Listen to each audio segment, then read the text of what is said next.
কবুল করা লাগার দোয়া এই ইস্তেমার নগদ আল্লাহ রাস্তা উলাই গেছে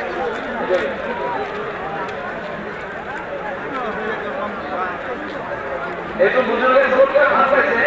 আজি যিটো আওয়াজ চলিছে যে আমার 4 মাহত জানা যাব বেশি করে তফসিল 4 মাহ আলহামদুলিল্লাহ 4 মাহত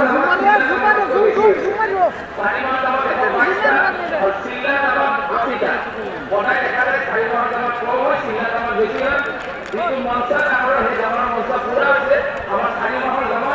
সিলা জামাতকে বেশি আছে টোটাল দুইটা জামা আল্লাহর রাস্তা এই ইস্তেমা নগদ ইনশাআল্লাহ বাহির হয়েছে আর প্রত্যেক জামাতের জিম্মেদার তেওঁলোকক পর্দা লৈ নিজৰ জামাতৰ লগত একলগ হোক ইয়াতে আৰাম কৰক বহক অকণমান